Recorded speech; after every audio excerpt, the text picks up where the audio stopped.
నమస్తే, నేను సిరి. AC assembly వద్ద ఒక ఆసక్తికర పరిణామం అయితే చోటు చేసుకుంది. అక్కడ ఏపీ డిప్యూటీ సీఎం గారిని బొత్స సత్యనారాయణ గారు అయితే ఆలింగనం చేసుకున్నారు. మరి ఏంటి, ఎందుకు ఆలింగనం చేసుకున్నారు ఏంటనే విషయాన్ని మనకు తెలియజేయడానికి ఈరోజు మనతో పాటు ఉన్నారు ప్రముఖ సీనియర్ జర్నలిస్ట్ డివిఎస్ గారు. నమస్కారం సార్.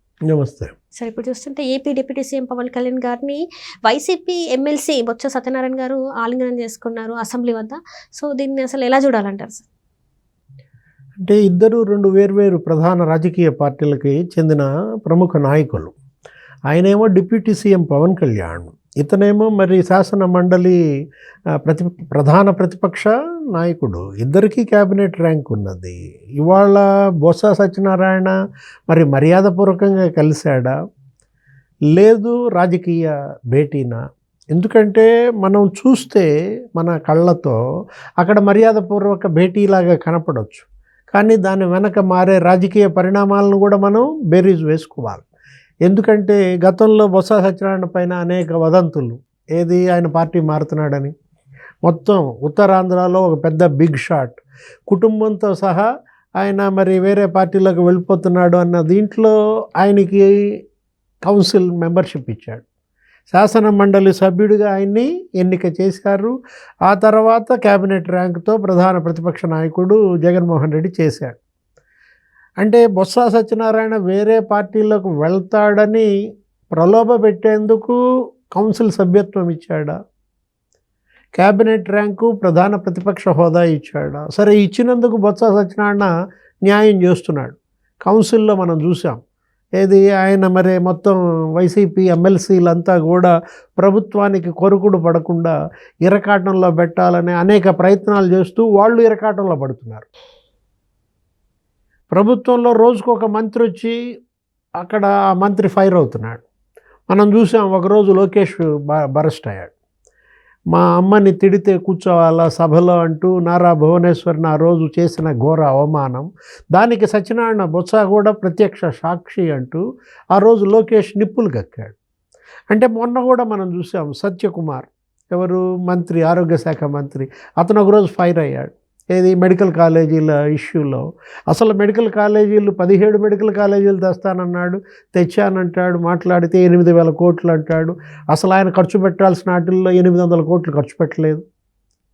ఏ మెడికల్ కాలేజీ అతను కంప్లీట్ చేశాడు అని చెప్పి విమర్శలు మనం చూసాం. పులివెందుల మెడికల్ కాలేజీ ఆయన సొంత నియోజకవర్గంలోనే హాస్టల్స్ కట్టలేదు అని చెప్పి సత్యకుమార్ నీకు హెల్త్ మినిస్టర్ బయట పెట్టాడు. ఇట్లా రోజుకొక మినిస్టర్ బొత్స సత్యనారాయణ టార్గెట్ చేస్తూ నిన్న తాజాగా పవన్ కళ్యాణే టార్గెట్ చేశాడు. విశాఖ స్టీల్ ప్లాంట్ మీద మరి ప్రైవేటీకరణ జరగకుండా తీర్మానం చేయండినో ఏదో అన్నారు వీళ్ళు. ఎవరు? ఆ వరుడు కళ్యాణి, బొత్స సత్యనారాయణ. వెంటనే మీ హయాంలో ఏం చేశారని అడిగారు. 5 ఏళ్ళు మీరు ముఖ్యమంత్రిగా ఉన్నారు, నువ్వు మంత్రిగా ఉన్నావు బొత్స సత్యనారాయణ, నువ్వు విశాఖ స్టీల్ ప్లాంట్ మీద తీర్మానం ఎందుకు చేయలేదు? అసెంబ్లీలో 3 రాజధానుల తీర్మానం చేశారు కదా మీరు.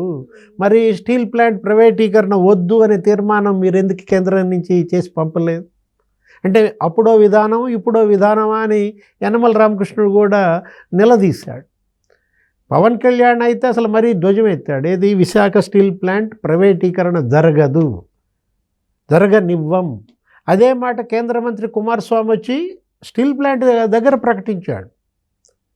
వీళ్ళు ఏదో రకంగా యాగీ చేయాలని వీళ్ళ ప్రయత్నాలన్నీ బెడిసి కొడుతున్నాయి. దీంతో తాజాగా నిన్నేం జరిగింది, జగన్మోహన్ రెడ్డి పైన అమెరికాలో కేసు. అంటే జగన్మోహన్ రెడ్డి పైన ఇంకా పెట్టలేదులే, కానీ గౌతమ్ అదానీ పైన FBI కేసు. అసలు గౌతమ్ అదానీ అరెస్ట్కి నీకు వారెంట్ కూడా ఇష్యూ అయింది. అంటే ఇక్కడ ఏపీలో లింకులు ఉన్నాయి, ఎవరికి లంచాల రూపాయలు వెళ్ళినాయని. అంటే ఇక్కడ ఏపీలో ఒక ప్రముఖుల పేరు అని చెప్పేసి అయితే తెలుస్తుంది. ప్రముఖ పేరు కాదు, అసలు ఈయన పేరే రాసేశారు. ఏది ఇప్పుడు అక్కడ ఫస్ట్ మొదట 52వ పేరాలో 53వ పేరాలోనేమో ఏదో అఫీషియల్ అని రాశారు, పొలిటికల్ అఫీషియల్ అన్నట్టుగా. 54వ పేరాలో పేరా 54లో ఆంధ్రప్రదేశ్ సీఎం జగన్మోహన్ రెడ్డి అని స్పష్టంగా సీఎం, చీఫ్ మినిస్టర్ అంటే మళ్ళీ అర్థం కాదని సీఎం అని. 1750 కోట్లు 2019-14 మధ్య ఏపీ సీఎం ఎవరు? 2019-24 మధ్య జగన్మోహన్ రెడ్డికి 1750 కోట్లు ముడుపులు అందాయని చెప్పి వాళ్ళ గౌతమ్ అదానీ, జగన్మోహన్ రెడ్డి అమెరికా కోర్టులో దోషులుగా ఇవాళ నిలబడుతున్న నేపథ్యంలో ఇక జగన్మోహన్ రెడ్డి పార్టీ ఉంటుందా, ఊడుతుందా?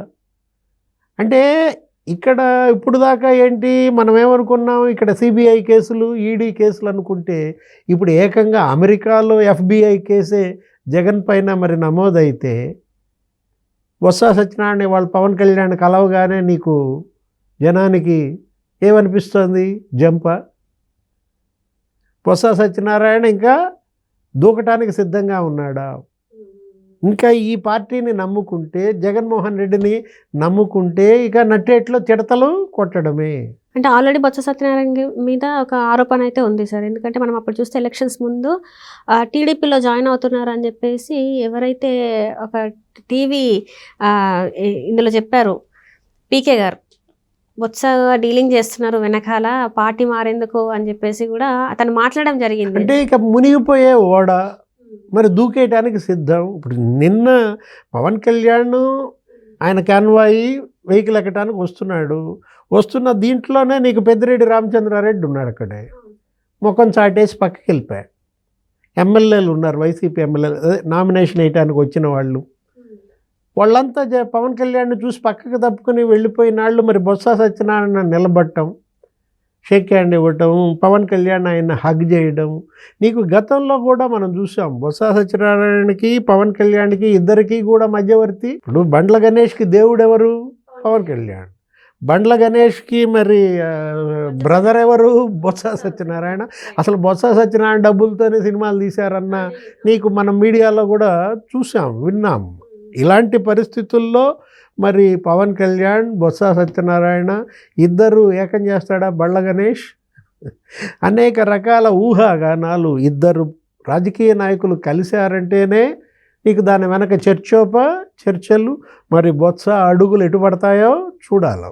అంటే ఇప్పటి వరకు ఏదో ఒక సందేహం ఉండేది, బొత్స గారు పార్టీని వీడి వైసీపీని వీడి టీడీపీలోకి వెళ్తారని. కానీ ఇప్పుడు టీడీపీ కాదు జనసేనకి వెళ్తారని అనుకోవచ్చా సార్ మీరు? అంటే తెలుగుదేశం పార్టీ కన్నా జనసేన ఇవాళ వాళ్ళకి ఎక్కువ స్పేస్ ఉంది కదా. తెలుగుదేశం నీకు ఫుల్ అయిపోయింది, ఓవర్ఫ్లో అవుతుంది. ఏది నీకు హౌస్ఫుల్ కదా. తెలుగుదేశం బస్సులో టికెట్లు లేవు, నీకు అక్కడ సీట్లు లేవు. ఇక్కడేంటి 21 మందే ఉన్నారు. ఇంకా పైకి పెంచు, రేపు పెరుగుతాయి సీట్లు. పునర్విభజన చట్టం ప్రకారం అసెంబ్లీలో సీట్లు పెరుగుతున్న నేపథ్యంలో అందరి చూపులు ఎటువైపు వెళ్తున్నాయి? జనసేన వైపు వెళ్తున్నాయి. అంటే కారణం అక్కడ బెర్తులు ఖాళీగా ఉన్నాయి కాబట్టి మరి బొత్స సత్యనారాయణ నీకు అడుగు పెట్టాడంటే ఆయనతో పాటు ఒక 4-5 టికెట్లు ఇవ్వాలి ఖచ్చితంగా. మొత్తం వాళ్ళు ఉన్నారు కదా, 5 కుటుంబ సభ్యులు, 6 కుటుంబ సభ్యులు. ఏది ఆయన భార్య, ఆయన తమ్ముడు, ఆయన మేనల్లుడు, ఇంకా ఇంకొక తమ్ముడు, వీళ్ళందరికీ టికెట్లు తెలుగుదేశంలో ఎట్లా కుదురుతుంది? కాబట్టి బొత్స సత్యనారాయణకి సురక్షిత గమ్యస్థానం Janasena. Right, thank you so much sir.